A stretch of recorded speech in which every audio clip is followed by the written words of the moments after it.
आता ज्ञानोबराची उभी सांगतो. ज्ञानोबा म्हणतात ऐका, आपल्याला संसाराचं स्वरूप कसं कळत नाही. ज्ञानोबा दृष्टांत देतात. जे विषय आधी रस सोये, जै जेवणारा ठाऊके होय, तै तो ताटची सांडूनी जाये, जिया परी तैशी संसाराया समजता. जाणी जे जै अनित्यता, तै वैराग्य दवडिता पाठी लागे.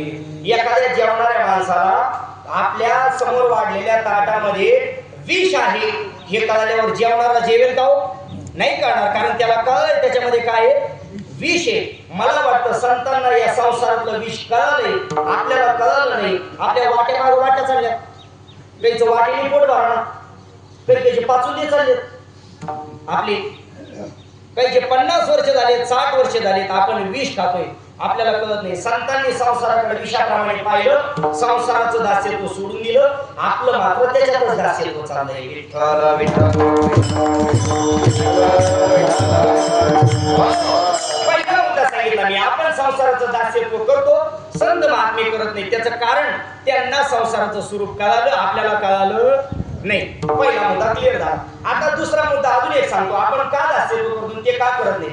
आपल्याला संसारामध्ये आसक्ती सुटत नाही, हा मुख्य मुद्दा आहे.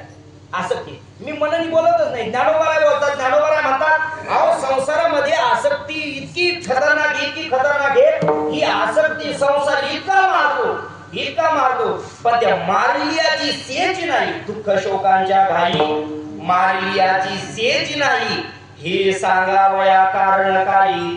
जे ग्रासले माया, या संसाराच्या संबंधाने जिथं जिथं माया शब्द येईल ना, तिथं तो आसक्ती, या अर्थाने आसक्ती. किती आसक्ती ऐका माता भगिनी, जरा तुमच्याकडे येतो. खरं बोलायचं कीर्तन. आता पिंपळनेरच्या बाया खोटं बोलत नाही असं ऐकलं होतं नाही. खरं सांगायचं की त्या कीर्तनात खोटं बोलूच नाही, खरं बोला. असं इकडे बघा सगळ्या, माझ्याकडे इकडे बघा. आठवड्यातून खरं सांगायचं, खोटं नाही, लय विश्वास आहे माझा तुमच्यावर. आठवड्यातून असं एकदा तरी मनात येतं का नाही का हे सगळं सोडून कुठं तरी लांब निघून जा.